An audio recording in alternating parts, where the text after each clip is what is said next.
Nobody wants to experience boredom. We try our best to avoid it at all costs. In society, boredom is often painted as the enemy, something we must fight against. We are somehow scared of it because we will face uncomfortable and undesired thoughts and feelings. But what if I tell you that boredom actually is what makes you successful? Boredom is the gateway to great ideas. Why should doing nothing be productive? Why does boredom even exist? Why should I consciously expose myself to boredom? You see, many great thinkers, just like Isaac Newton, James Watt, Charles Darwin, and Albert Einstein, prove this. They all have their own story on how boredom changed everything for them. Just to touch on it, Isaac Newton discovered gravity while sitting in his garden and watching an apple fall to the ground. James Watt observed a steam engine waste a lot of steam and got the idea of the condenser. Charles Darwin went on lonely hikes, and Albert Einstein reflected on his ideas while sailing. Friedrich Nietzsche said that a person who blocks all boredom from his or her life also blocks access to his or her deepest self and the water that flows from its fountain. But if we actually think about this quote of Nietzsche and all the scientific evidence of how important boredom actually is for us, we must come to this harsh realization.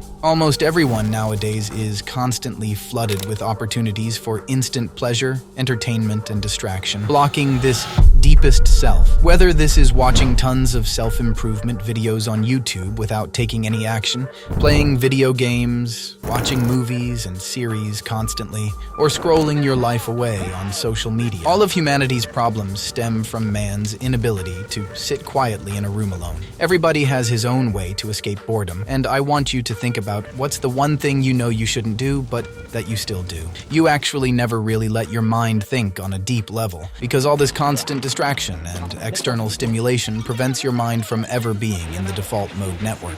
The default mode network. What is that? Let me explain to you the science behind why boredom is so crucial. There are two modes our minds operate in. Firstly, the executive function network, which is active when we are focused on tasks that require our attention. It's a set of brain regions responsible for high cognitive functions such as planning, decision-making, and problem-solving. And there is the default mode network, the part of our brain that is active when our attention is not directed by external stimuli. In other words, this is when we are bored. Our memory becomes the primary source of our thoughts. There is nothing from the outside interrupting our mind wandering, and this is when our creativity reaches its peak. Our thoughts are directed inwards, and we create new connections and associations with completely unrelated pieces of information. This default mode network instead becomes more active during periods of rest, daydreaming, introspection, and mind wandering. Humans are the only creatures that have this ability to daydream, but we will come back to this just in a second. You have to learn to love being alone and bored sometimes. Use boredom to find your true self and become more mindful of your presence. Daydreaming is the refocusing of attention from outward surroundings to one's inner thoughts and feelings. We are thinking about something unrelated to the actual present experience while we are awake. Daydreaming is triggered when the brain experiences a lack of external stimulation. But most people are not comfortable with being exposed to their thoughts. In fact, one study found that 67% of men and a quarter of women would rather give themselves an electric shock than be alone with their thoughts. The reason for this is that you are the screenwriter, director, actor, filmmaker, and audience for this entire sort of mental production that's entirely in your head. It looks outwardly like you're not doing much, but inwardly you're doing a lot. New studies show that daydreaming actually makes us happier and more creative if we do it the right way. So,